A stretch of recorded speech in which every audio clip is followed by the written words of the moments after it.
Hey guys, welcome to the video. If you're new here, I generally do design advice for freelance designers from beginners to experts to help you become the best designer that you can possibly be. My goal for this video is to help you understand all the design positions and titles that exist within the design world. I know it can get kind of complicated to understand, so I just wanted to make this video to help clarify any doubts or any confusion that you may have. This is the kind of video that I wish I had when I first got started in design and when I was first looking at career opportunities and design internships. So I'm personally in my third year studying industrial design at Central St. Martin's, which is one of the top design schools in the world. And a common confusion and theme surrounding myself and my colleagues was that we didn't know what design opportunities laid outside and what each job title meant, which is what we kept seeing on the job boards, such as junior designer, senior designer, midweight designer, and everything in between. Obviously, this is more of an overview and can be applied to many different paths of design world, such as even copywriting or UI, graphic designing, and like myself, industrial design. If you're confused about what UI design, industrial design, and UX and all that means, then stay tuned for an upcoming video where I'm gonna get into a lot of detail about that.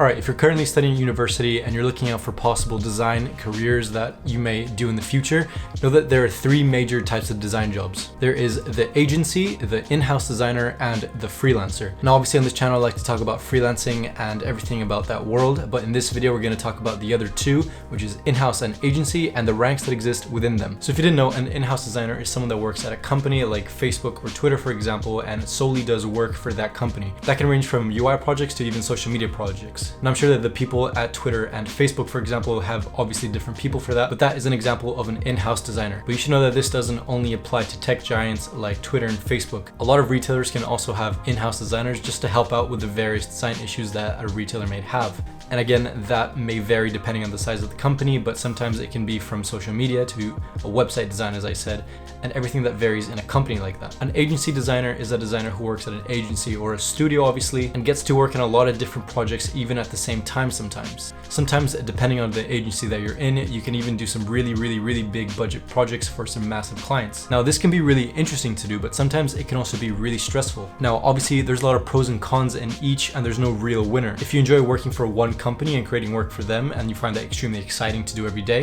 then that's fine. That's totally, completely fine. And also, if you enjoy working for an agency and working with different clients every day and communicating with different people, then that's also completely fine. The point is that they have a lot of options coming out of design school or university, and there never really is a one-size-fits-all for any company. All right, now that we have that out of the way, let's get into the meat and bones of this video. What are all the design jobs that exist in the world? What do they mean? And most importantly, what do they mean for you? So let's start off at the bottom of the food chain with the intern. You have to start somewhere in the design world, and the bottom may be a good place to start.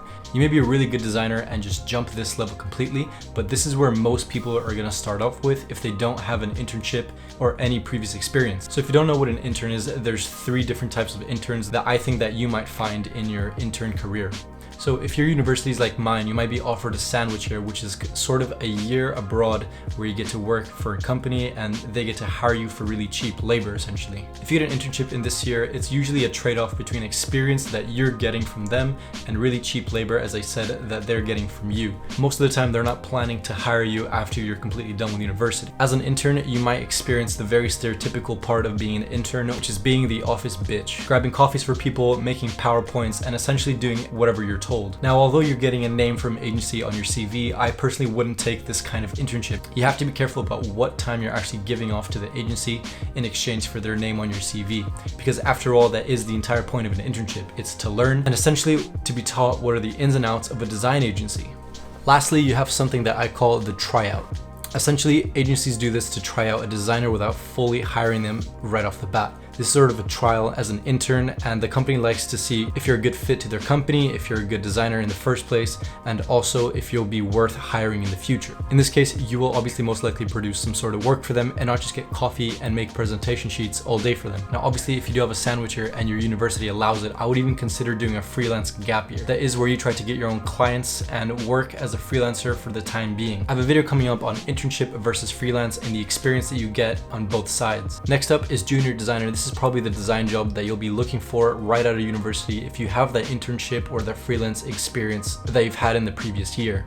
As an intern, nobody really expected much of you, but as a junior, you're now a professional in the design world, and there are many expectations that you have to live up to. Mainly, you're expected to try really hard every day and to produce the best work that you possibly can. Since you're the new person in the company, you're expected to have all that joy and all that energy of being the new fresh designer on the block. So if you feel entitled or lazy or stubborn, it doesn't really matter how talented you are, but you're never really gonna go up the ranks. Now, as a junior designer, you'll obviously be doing a lot of real work, but it will always be guided. There'll be actually produced projects that come into the real world.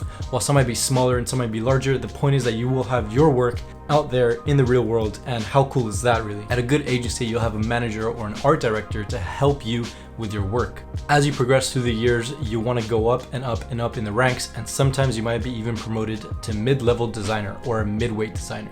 But what does that actually mean? Well, as a midweight designer, you essentially establish yourself as a creative designer. However, as I'm sure you realize by now, that's a pretty broad range and it doesn't really have any meaning to it, so let's put some meaning to it. Essentially what it means is that an agency can rely on you more and more.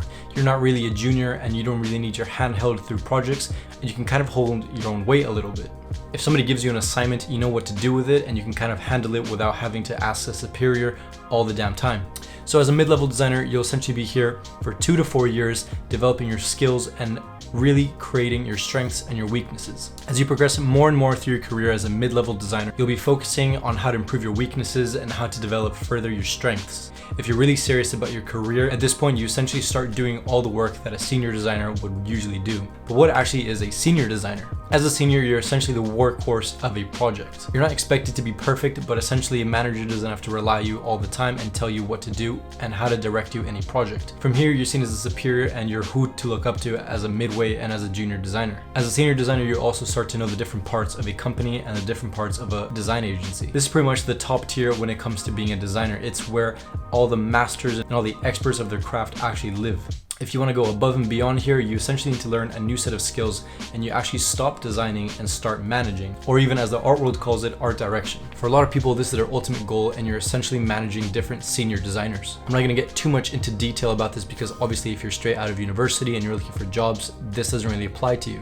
I might make a new video on this on the future, but as of now, at the end of the day, this is a guide. It doesn't really matter as long as the agency is happy with your work and you're happy with the work that you're actually producing. Some agencies love giving out these names like senior designer, midweight designer, or entry-level designer even. And for some other agencies, they might not even give it at all. At the end of the day, you define how you're going to behave in the new role that you're in. It's essentially your choice to go above and beyond and beat expectations. However, if you choose not to do this, then you might fall behind and struggle to move up the ranks. I really hope that this video has helped clear up some doubts that you may have about positions in the design world.